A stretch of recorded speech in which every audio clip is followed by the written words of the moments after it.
नमस्कार दोस्तों, स्वागत है आप सभी का हमारे YouTube चैनल में। तो जी हाँ दोस्तों, बात करते हैं EPS 95 पेंशन के बारे में।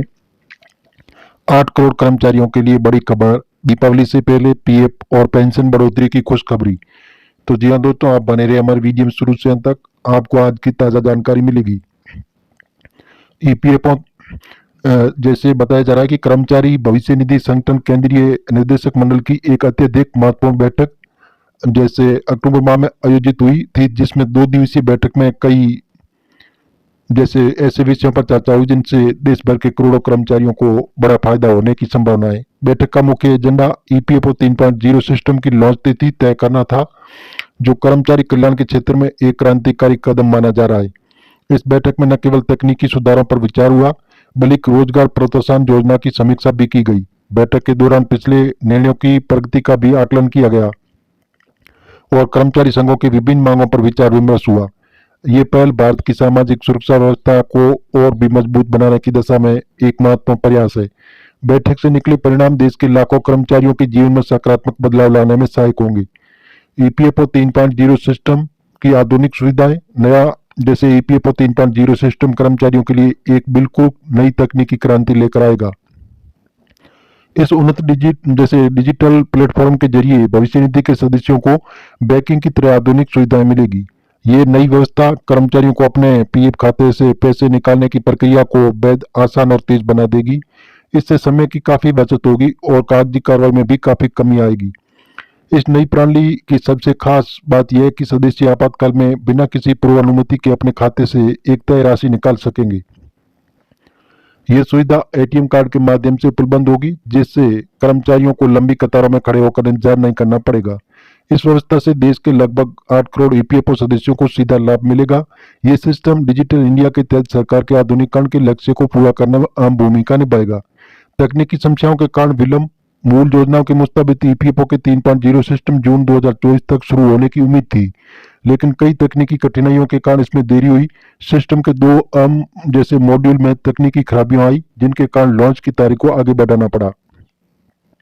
हालांकि तकनीकी एक्सपर्ट्स का मानना है कि यह समस्या जल्दी हल हो जाएगी और सिस्टम शीघ्र ही लागू हो जाएगा। सरकार ने इस प्रोजेक्ट में अपनी सबसे बड़ी प्राथमिकता बनाया है और इस पर लगातार काम चल रहा है।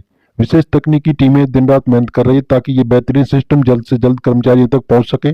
अगले साल की शुरुआत तक इस सिस्टम को पूरी तरह से चालू होने की उम्मीद। सरकार का लक्ष्य है कि कई तकनीकी परेशानी बाकी न रह जाए, ताकि सिस्टम लॉन्च के बाद बिना किसी रुकावट के काम कर सके।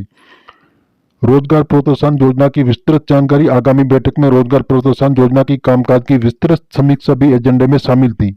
ये महत्वाकांक्षी योजना अगस्त 2024 से शुरू है और जुलाई 2027 तक चलने वाली है। इस योजना का मुख्य मकसद देश के 3.5 करोड़ से अधिक नई औपचारिक नौकरियां पैदा करना है। ये योजना भारत की बेरोजगारी की समस्याओं को हल करने की दिशा में एक बहुत बड़ा कदम है। इस योजना के तहत पहली बार काम करने वाले नए कर्मचारी को 15,000 रुपये की एक मुफ्त प्रोत्साहन राशि दी जाएगी। वहीं 1 लाख रुपये पाने वाले कर्मचारियों को हर महीने 3,000 रुपये प्रोत्साहन मिलेगा। ये योजना केवल रोजगार बढ़ाने में मददगार होगी, बल्कि युवाओं को औपचारिक क्षेत्र में काम करने के लिए प्रेरित भी करेगी।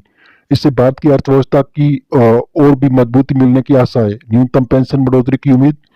विभिन्न मीडिया रिपोर्ट्स के अनुसार बैठक में न्यूनतम पेंशन बढ़ाने के अहम मुद्दे पर चर्चा हो सकती है।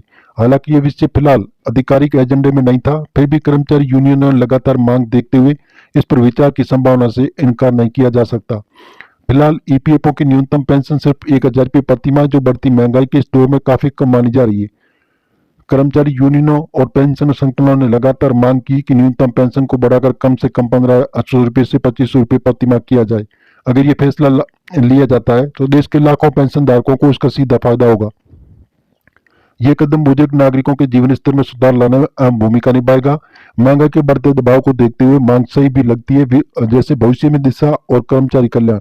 ये महत्वपूर्ण बैठक न केवल EPFO 3.0 सिस्टम की साफ तस्वीर पेश करने की उम्मीद जगाती है, बल्कि कर्मचारी कल्याण के क्षेत्र में नई नीतियों की दिशा में भी तय करेगी। सरकार का मुख्य फोकस डिजिटल इंडिया के तहत सभी सेवाओं को ऑनलाइन और यूजर फ्रेंडली बनाने पर है। इस दिशा में EPFO 3.0 एक बहुत बड़ा कदम, जिसमें कर्मचारियों को बेहतर और तेज सेवाएं मिलेगी। नई तकनीकी के साथ साथ पुराने फायदों में भी सुधार की पूरी उम्मीद। ये बैठक कर्मचारी भविष्य निधि संगठन के आधुनिकीकरण की दिशा में एक ऐतिहासिक पड़ाव साबित हो सकती है। आने वाले दिनों में इसके अच्छे परिणाम देश के करोड़ों कर्मचारियों के जीवन में बड़े बदलाव लाएंगे। ये पहल भारत की सामाजिक सुरक्षा व्यवस्था के विश्व स्तर पर ले जाने में योगदान देगी। ये लेख विभिन्न समाचार स्रोतों और मीडिया रिपोर्ट्स के आधार पर तैयार किया गया है। ईपीएफओ 3.0 सिस्टम की वास्तविक लॉन्च तिथि, विशेषता और न्यूनतम पेंशन अवधि संबंधी फैसले केवल आधिकारिक घोषणा के अनुसार ही मान्य होंगे। पाठकों से निवेदन है कि किसी भी वित्तीय निर्णय से पहले ईपीएफओ की आधिकारिक वेबसाइट या संबंधित अधिकारियों से जांच जरूर करें। ये जानकारी मीडिया आधारित है। आप सरकार की ऑफिशियल वेबसाइट पर जाकर आप जानकारी जरूर लें और मिलेंगे एक नई वीडियो में। तब तक के लिए धन्यवाद।